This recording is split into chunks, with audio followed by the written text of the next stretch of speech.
Hey, good morning. Let's go over today's trade plan. So in the overnight session, we saw that sell side was active at the 76 to 78 resistance zone from yesterday. And at this point, heading into the open, the market is still in a very balanced state. Now, buyers can still step in and defend the 67 quarter to 69 half initial support. But in order for us to trigger along there, we will have to see some strength on the internals. And if we're seeing a lot of downside momentum, then this is going to be middle of balance and the location will not really be ideal. So 67 quarter, 69 half is a valid area of support, but if we're seeing a lot of warning signs, then it's best to be a little more cautious and careful there. Below that, we have support at 62.75 to 64.75. Again, it's a valid spot, but it does require a real-time read to determine if there's enough risk reward and whether the probabilities really favor the buyer stepping in and pushing the market higher off of the 62.75 to 64.75 zone. And the 57.5 to 60 half area is really the key support that needs to hold within this balance. So it marks the recent lows. We have the 59.5 to 60.75 high volume node within there as well. So that's really the key spot. From a location perspective, that's really the zone where buyers can still step in and defend, and it's still considered good trade location. And the only time that we would skip that zone is if we were seeing trend down type behavior or market internals, which is unlikely ahead of tomorrow's jobs report.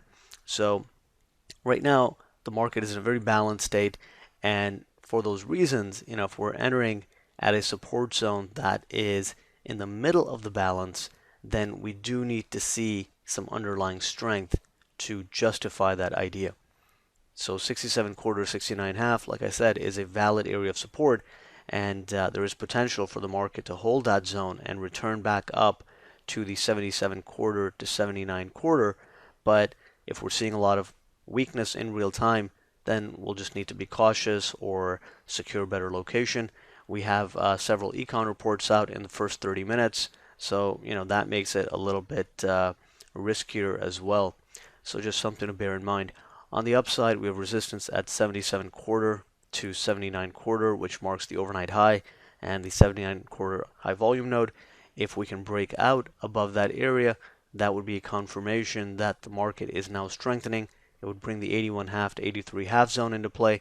That's still a spot where sellers can be active, but again, because it's not really the edge of the balance, we just have to be more cautious on shorting it, and the real-time state of the market has to support the idea, and the risk reward still has to be there, because a breakout above 77 quarter, 79 quarter would be a bullish indication.